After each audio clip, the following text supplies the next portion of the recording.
इस बात को लेकर नाराजगी है कि भारतीय जनता पार्टी ने फर्जी मामले बना करके अरविंद केजरीवाल जी ने भरे कोर्ट में बताया कि 4 बयानों के आधार पे, सिर्फ 4 बयानों के आधार पे एक सिटिंग चीफ मिनिस्टर को इन्होंने गिरफ्तार कर लिया। और वो चारों के चारों बयान ऐसे हैं जिसमें पहले 10 बार उन्होंने बयान दिया जिसमें अरविंद केजरीवाल जी का नाम नहीं लिया, उसको ऑन रिकॉर्ड नहीं रखा। 11वें बयान को जब उन्होंने दबाव में आके टूट के केजरीवाल जी का नाम लिया, उसको ऑन रिकॉर्ड रख लिया और अरविंद केजरीवाल जी को गिरफ्तार कर लिया। लोगों के अंदर इस बात को लेकर जबरदस्त गुस्सा है, इसलिए पूरे देश के अंदर रोष प्रदर्शन हो रहे हैं, विरोध प्रदर्शन हो रहे हैं।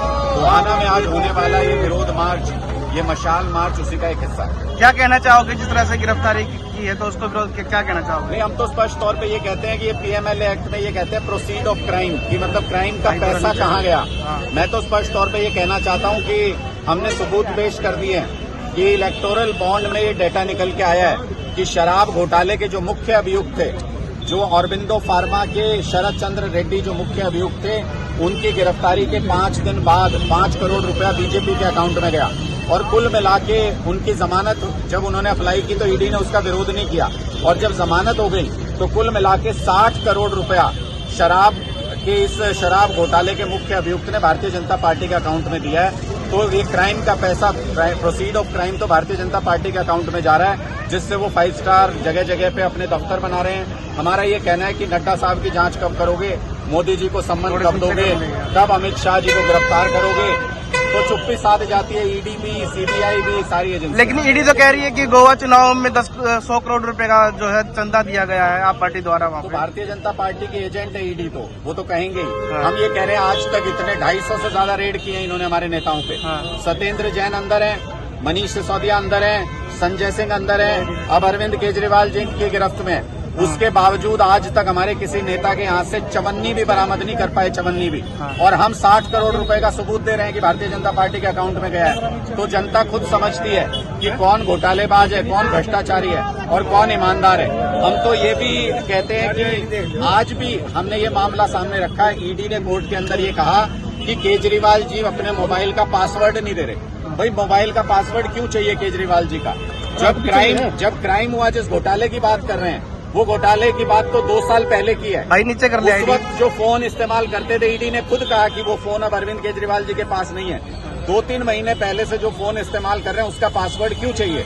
ईडी को घोटाले की जांच नहीं करनी। ईडी को 2-3 महीने पहले के फोन का पासवर्ड इसलिए चाहिए क्योंकि उसके अंदर हमारे इलेक्शन के प्लान्स हैं, उसके अंदर इंडिया गठबंधन के नेताओं के साथ अरविंद केजरीवाल जी की बातचीत है, उसके अंदर हमारे सीट बाय सीट सर्वे हैं जहां भी आम आदमी पार्टी लड़ रही है। ये ईडी को नहीं चाहिए पासवर्ड अरविंद केजरीवाल जी के फोन का, ये भारतीय जनता पार्टी को पासवर्ड चाहिए क्योंकि उनको वो प्लान जानना है। उनको लग रहा है कि हारेंगे इंडिया गठबंधन के हाथों भारतीय जनता पार्टी के कैंडिडेट, इसलिए हमारा सीक्रेट प्लान जानना। तो आपको लगता है कि चुनाव को लेकर जो है फंसाया जा रहा है कहीं ना कहीं अरविंद केजरीवाल? पूरी तरह से ये राजनीतिक साजिश है और इसका लोग राजनीतिक रूप से इनको जवाब देंगे। आप देखते जाइए, तानाशाही किसी की नहीं चली। चुनाव तो सद्दाम हुसैन भी कराता था, चुनाव तो पुतिन भी कराते हैं रशिया में, लेकिन इंडिया को हम सद्दाम हुसैन की तरह इराक नहीं बनने देंगे। इंडिया को हम रशिया की तरह, पुतिन साहब की तरह चुनाव नहीं कराने देंगे। यहाँ पे लोकतंत्र का राज है, लोकतंत्र का राज रहेगा।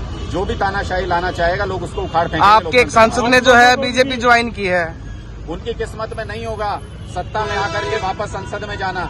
वो एक हारे हुए उम्मीदवार थे, विधानसभा चुनाव में एक हारे हुए उम्मीदवार थे। आम आदमी पार्टी के कार्यकर्ताओं ने अपनी ताकत के दम पर उनको संसद भेजा, उनकी किस्मत में नहीं होगा। ऐसे बहुत से लोग पंजाब में पहले भी छोड़ के गए थे, आज अपना माथा पीट के रो रहे हैं कि सरकार में होते, अगर आम आदमी पार्टी में होते। तो मुझे लगता है ऐसे लोगों का कोई मायने नहीं है। आम आदमी पार्टी कार्यकर्ताओं के कंधों पर टिकी हुई पार्टी है, जिसको चाहेंगे उसको जिता के संसद भेजेंगे। पंजाब में इंडिया गठबंधन नहीं किया गया। पंजाब की परिस्थितियां और बाकी जगह की परिस्थितियां अलग हैं। पंजाब में हम लोग सरकार में और कांग्रेस मुख्य विपक्षी दल है। हम नहीं चाहते कि किसी भी तरीके का कोई पॉलिटिकल फायदा गठबंधन की वजह से दूसरी पार्टियों को हो, भारतीय जनता पार्टी को हो। इसलिए पंजाब में विचार विमर्श करके आपसी सहमति से निर्णय हुआ कि वहां अलग अलग चुनाव लड़ेंगे और बाकी जगह एक साथ। चूंकि वहां पर मुख्य मुकाबला आम आदमी पार्टी और कांग्रेस के बीच में, इसलिए बहुत सारे लोग ऐसे भी हैं जो गठबंधन अगर होता है तो मुख्य विपक्षी दल भारतीय जनता पार्टी और उनके अलाइज बन जाते वहां पे। हम ऐसी स्थिति नहीं करना चाहते। जो भी सांसद जीतेंगे, किसी के भी जीते आएंगे तो इंडिया गठबंधन में। इसलिए 13 की 13 सीटों का लक्ष्य लेके आम आदमी पार्टी वहां पे चल रही है और वहां हम इतने मजबूत भी हैं कि अपने दम पे 13 सीटें ला सकते हैं। आज का प्रदर्शन है वो इंडिया गठबंधन का है या आम आदमी पार्टी का? आज का प्रदर्शन अरविंद केजरीवाल जी की गिरफ्तारी के खिलाफ है। आज का प्रदर्शन ईडी की राजनीतिक साजिश के खिलाफ है।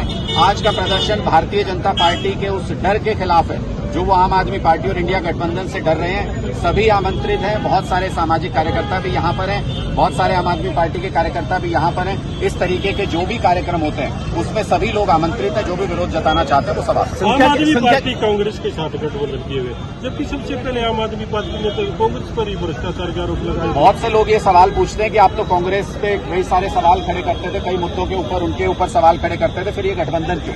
हमारा कहना स्पष्ट है कि ये देश बचाने के लिए गठबंधन किया और देश बचाना सबसे महत्वपूर्ण है। कल को अगर चुनाव ही नहीं होंगे, तानाशाही आ जाएगी, तो फिर अच्छे और बुरे में से आपका चुनने का अधिकार भी चला जाएगा। आपका वो अधिकार